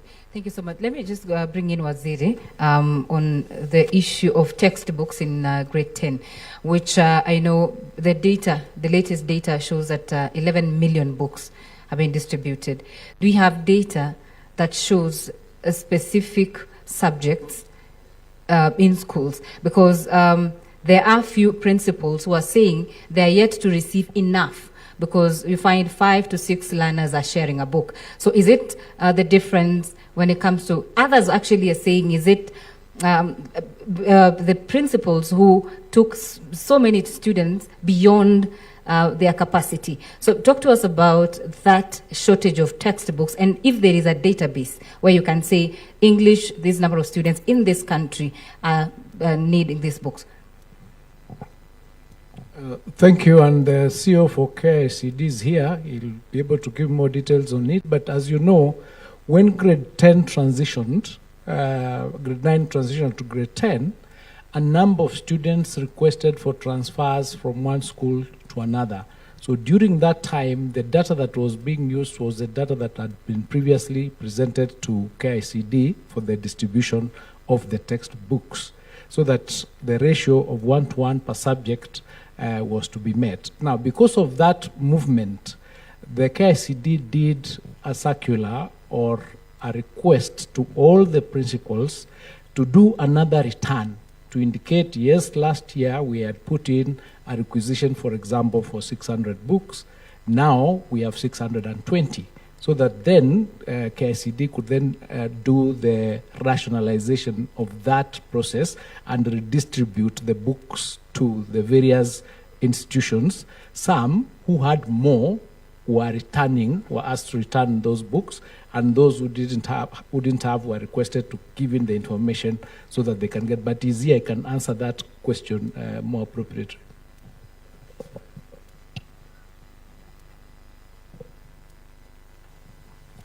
Thank you very much, our Cabinet Secretary. Maximum respects, Your Excellency. In addition to what the Cabinet Secretary has said, we have now got responses from the principals on the actual numbers of learners taking actual subjects.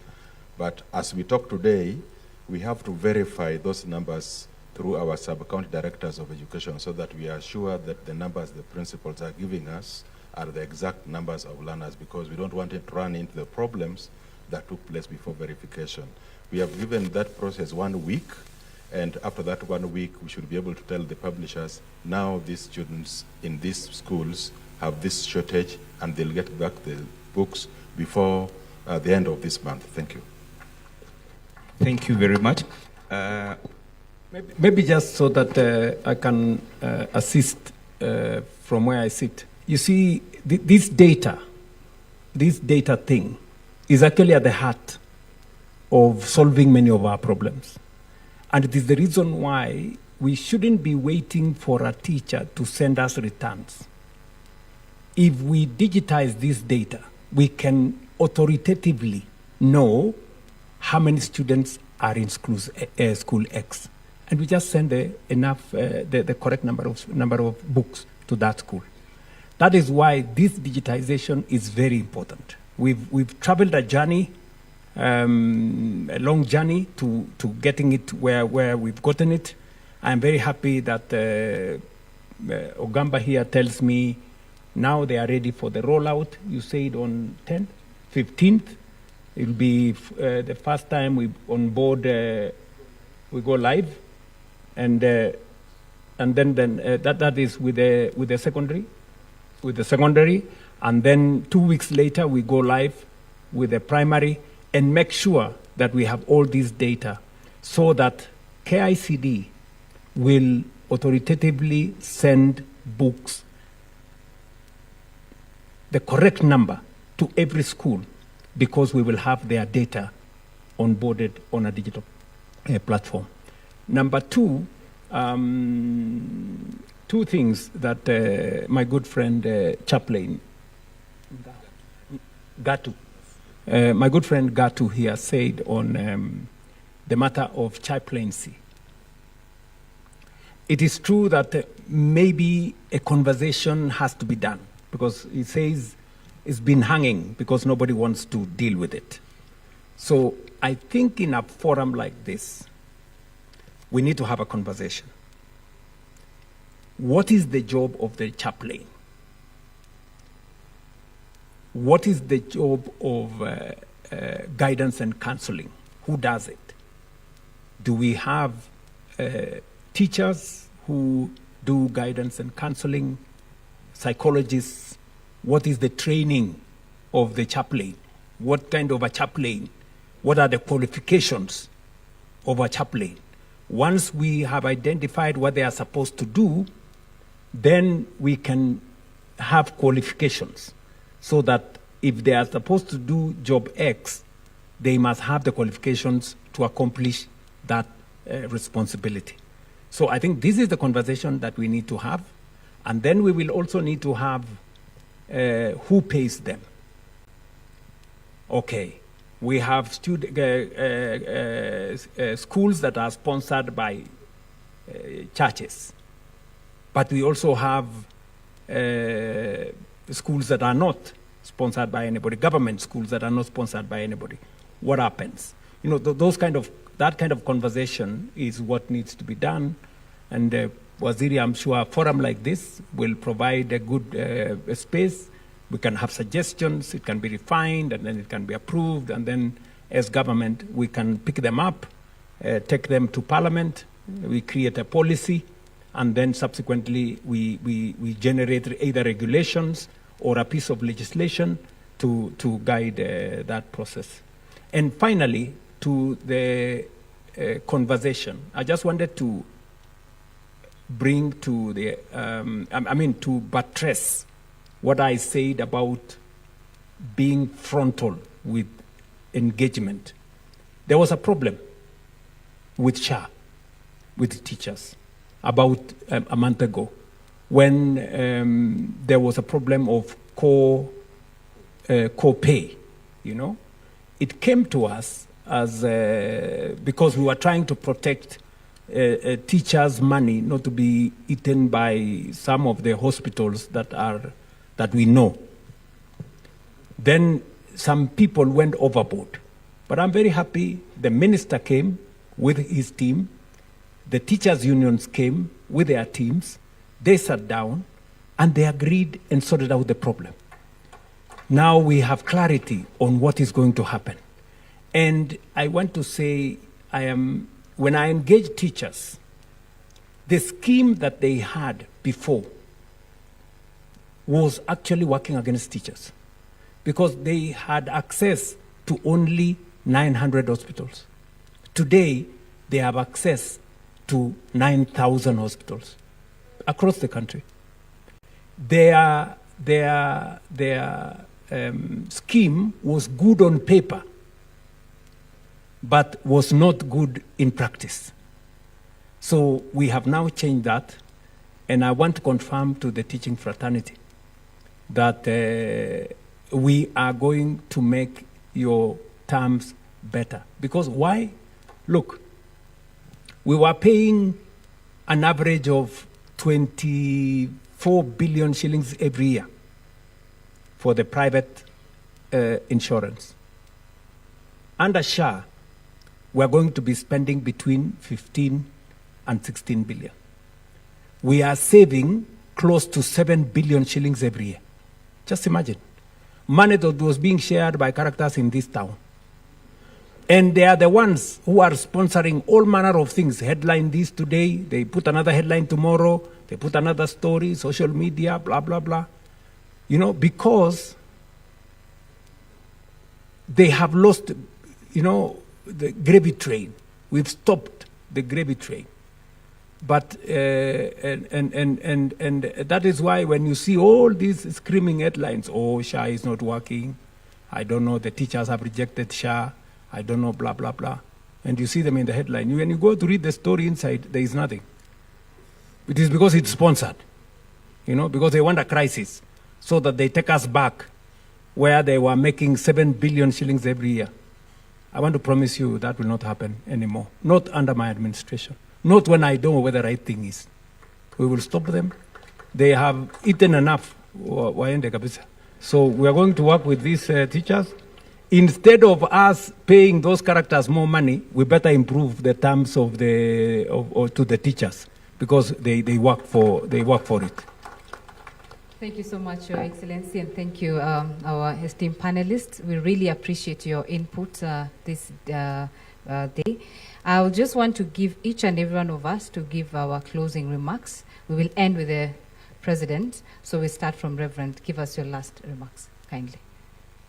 As religious sponsors of the churches and chaplains, we are happy to continue collaborating, especially to making the CBE work, based on what I said earlier, that CBE emphasizes on valuing a person for who they are and excluding the discrimination in terms of access and in terms of creating competencies, and also giving our children and the citizens a destiny. So we are ready to continue collaborating and working together, and we hope, as I said, that we shall continue collaborating and having more conversations. Thank you very much. Thank you, Reverend.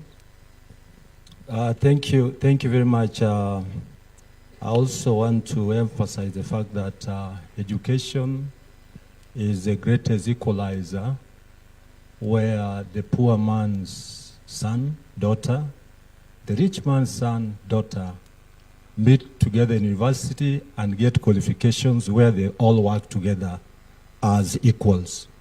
I also want to say here that we really appreciate the recommendations of the Presidential Working Party on education reforms. which of course is the basis of the discussions here on success and maybe progress that we've made so far. We should at all times be very cautious in disrupting education. And I don't want to live here without saying this out publicly. One of my colleagues talked about autonomy. Autonomy for junior school teachers.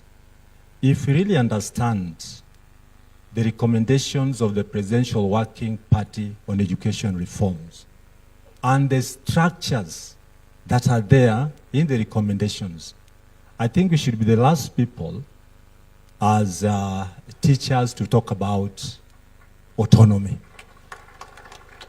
Because look at it, the education budget is constrained. Then you want to introduce another school again within another institution. Because the clamor here is about leadership for grade 7, 8, and 9. And let us all listen to this. When our young teachers claim that heads of those institutions are not qualified to lead them, the qualification here they're referring to is the degree that maybe they have as young men and women. But TSC will confirm here that 90% of our teachers in public schools are graduates. They are graduates. Yes. Head teachers are graduates. So leadership is not about papers. It is experience and how long you've taken to climb to that level. When I came from college, I was the only P1 in that institution. The rest were P4s. I don't even imagine that I should be the deputy head teacher of that institution. So let us get it right, and very soberly. The moment we talk about what was not in this recommendation, then we are hell-bent to destroy what we've achieved so far. So leadership is about being firm. You heard about it. We are firm, and we want to say here that autonomy has no place in the Presidential Working Party on education reforms. Because grade 7, 8, and 9 successfully domiciled in primary institutions. I want to say here that the greatest public participation that I've ever come across in this sector was this one that was carried by the Presidential Working Party on education reforms. We all participated. So don't bring in what is not in the reforms. Thank you. That is out of question. Thank you, SG. So I also want to say here that let us go international on matters education. If we want to go to Singapore, why do we bring ourselves back on matters education by segmenting education again? I want to believe that one time, grade ECD, grade 1, grade 9 to grade 12 will be in one institution. And parents will tell you how they've achieved on matters transition to grade 7, 8, and 9 in expenditure. Imagine grade 7 in high school, the secondary school, grade 8 in secondary school, grade 9 in secondary school. This transition has been very seamless, and I shall forever support the recommendations of the Presidential Working Party on education reforms. Thank you so much. Thank you, SG. Waziri, your last. Yeah, thank you. Let me first take this opportunity to thank Your Excellency for being magnanimous enough to be in this particular meeting for this long. We thank you and we don't take it for granted. And to all the stakeholders here, I just want to confirm to you and give a commitment on behalf of the Ministry of Education that the team here beginning from the highest office in the country, is a listening team. We will receive your recommendations, we'll receive your proposals, we'll discuss, we'll debate, and we'll come up with the best possible solution to the problems or challenges that face our sector, because we are all participants in it, we are all stakeholders in it. So let's continue engaging, let's continue solving the problems. The problems will not stop, but what is important is the capacity to face those problems, face those challenges at the first instance, and get a solution for them, for our system to move forward. So thank you for agreeing to be here, for participating. Participate, as I said, authentically, be honest in your deliberations, be open so that we can get the best possible solution. But thank you, and thank you for all the support that you continue giving us in the ministry. Asante sana. For me, I also want to thank His Excellency for the support we have continued to receive from this current government in our institutions of higher learning, the universities. And I really say that the student-centered funding model, as I said, is a very good model for all of us. And indeed, it's working. But as was pointed out, we still have some challenges, especially the funding gap that was pointed out, and the government is addressing that together with ourselves to see then how best we are able to get over that. And therefore, I would want to say that we'll continue to work together to be able to make this really work, because that's why we are in this. Thank you very much. Thank you so much, Your Excellency. And again, I appreciate your time. Give us your last remarks. Thank you very much. Let me join the good people who have talked here by thanking everybody. I know that a forum like this brings people from different facets, with different ideas, with different experiences, and that is the hybriding of ideas that we need for us to come up with what is not just good, but what is the best. Number two, this is a forum for us to listen to one another. Without, creating a political storm. It's for people to share ideas with decorum in a place where we all can listen to one another. And as Julius has said, we are ready, we are willing to listen. And that is why we have, when we had issues with funding model, we sat down, we brought stakeholders back again, we listened, and we crafted a compromise position that helps us, all of us, move forward. It's the same with all the other outstanding issues that will be canvassed here. I'm going to give you 2 assignments, but before I do that, I know OU has said about the subject of autonomy, which is a debate with the JSS teachers and all the other people.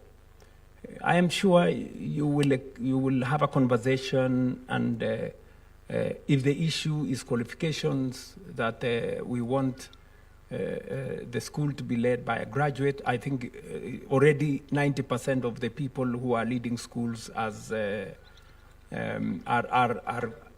graduates. So I think that's a conversation that can be done without too much friction and create understanding.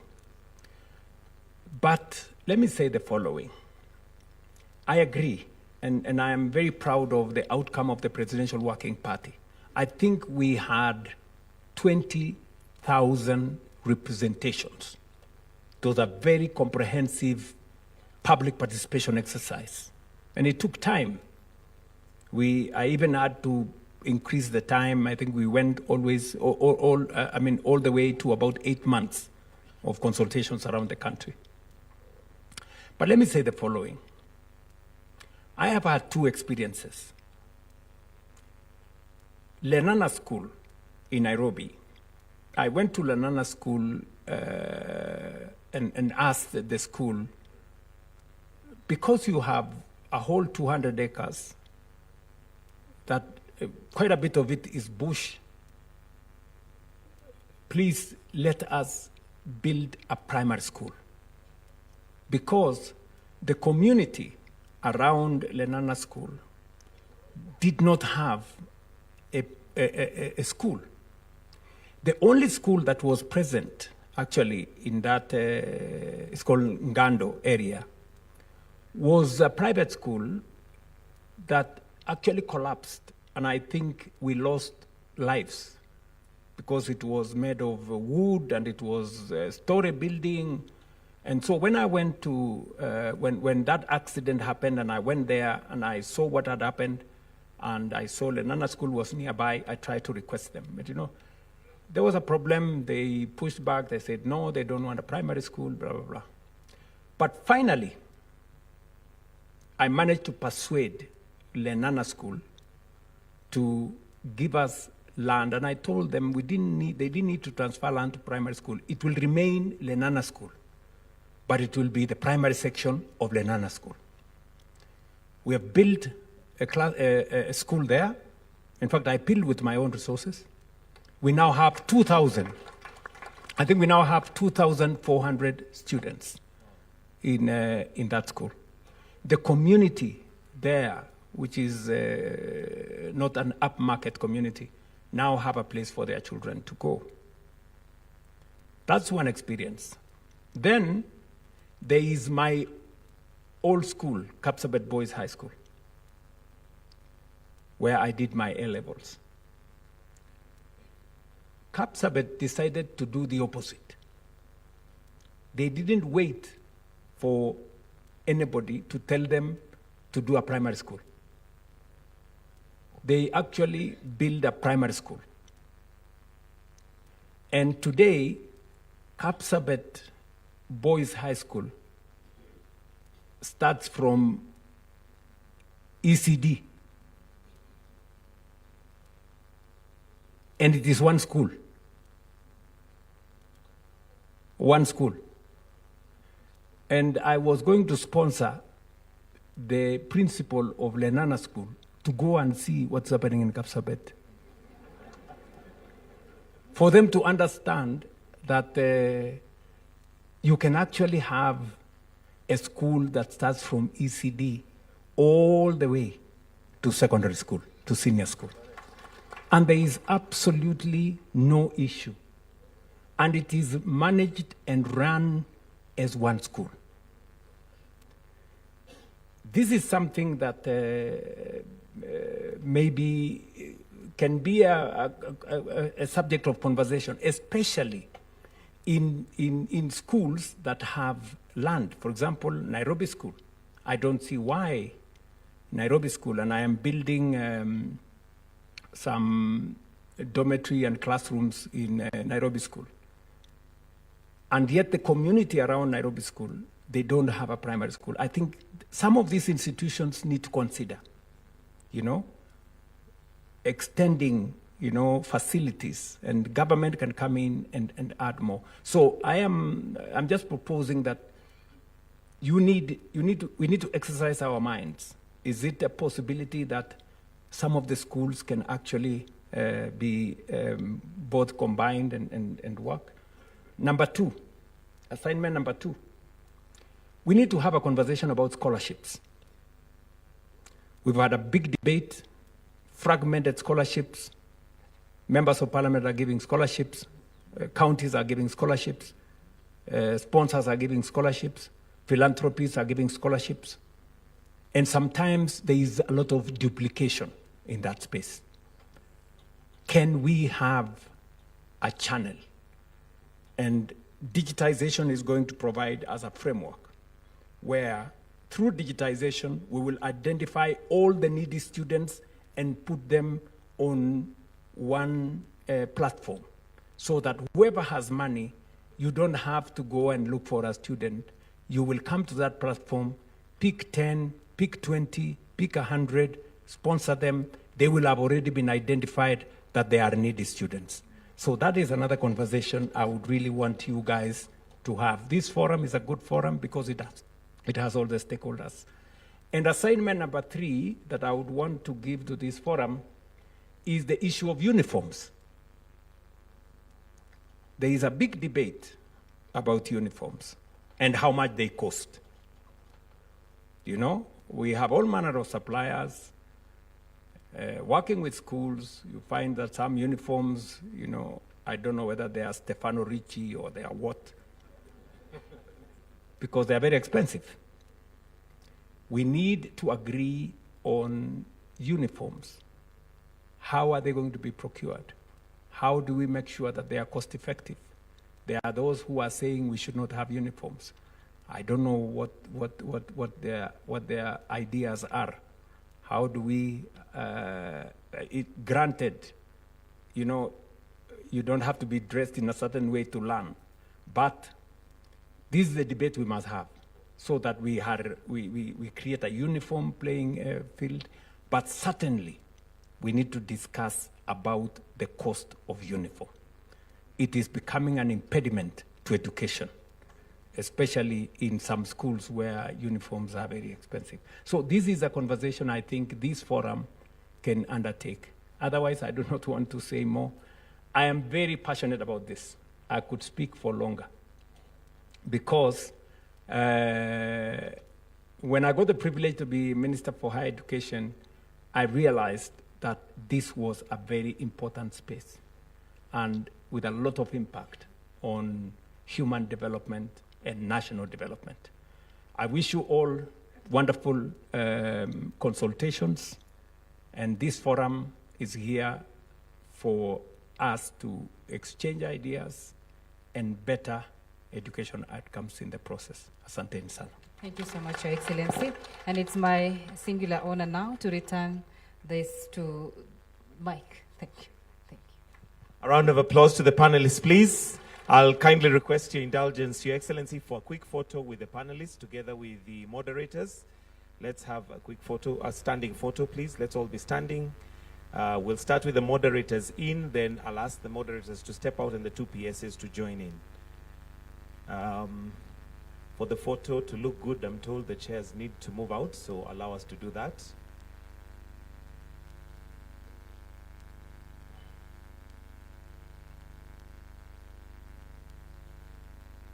All right.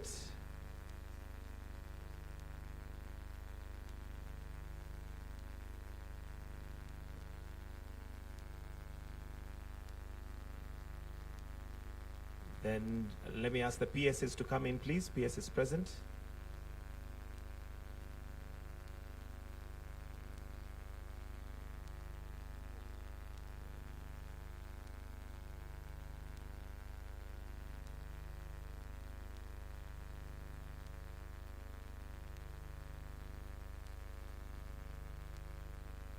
PSs.